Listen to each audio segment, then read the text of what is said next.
How about bringing small children to the Beit HaKnesset?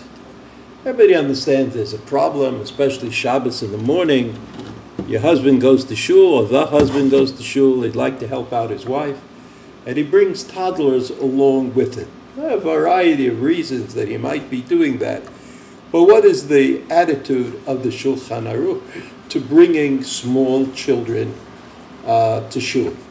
In Siman Kuf Mem Tet, which are the laws of the Beit HaKnesset, at the end of the Siman, it only has one halacha, but at the end of that halacha, it talks about putting the Sefer Torah away. Do you put the Sefer Torah away? You hide it someplace? You put it back in an aron, in a specially built place which hosts the Shulchan Aruch. At the end of that siman, the Ramah says this: Yeshikatvu. There are those who have written shebevi'im atinokot l'nashei katorah, that you bring the small children to kiss the Torah. Right? You hold them in your hand and they kiss the Torah. Where the Torah passes, kidei lechancham ulezarzom b'mitzvot, in order that they should be well trained, they should be eager to do the mitzvot, and certainly they will appreciate kissing the Torah and taking a part of whatever is going on in the shul. That's what the Ramah says. But if we look at Siman Tzadichet, Siman Tzadichet is the Siman that talks about kavanah, about intention and concentration in tefillah. And there the Shulchan Aruch the Shulchan Aruch says the following: Asur la'adam lenashek banav haktanim beveit hakneset. Right, before we talked about the children kissing the Torah.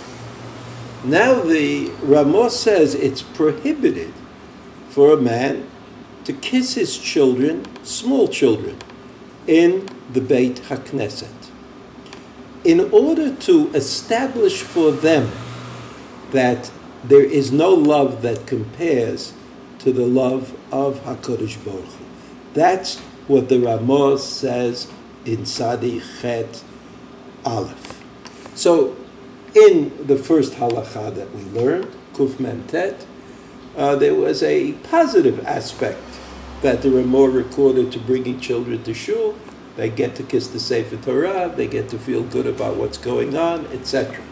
Here, even though it's not quite the same thing, but if your children are with you in shul, the Ramah warns you, don't think that you could kiss them in shul. And along comes the Mishnah Berurah. And the Mishnah Berurah says this: Banim Ktanim. The Mishnah Berurah says, in the Shalah says, don't bring small children to shul. And he's talking obviously about children who have not yet reached the age where they can learn how to do the mitzvah, where they could daven, where they could even participate partially in what's going on. Because after all, the children play and dance around in shul, and they defile the sanctity of the synagogue. They also create confusion. People start looking at the children and what they're doing. Isn't that cute? And then, you lose track of where you are in the davening. And then he says an interesting thing, quoting the Shalom.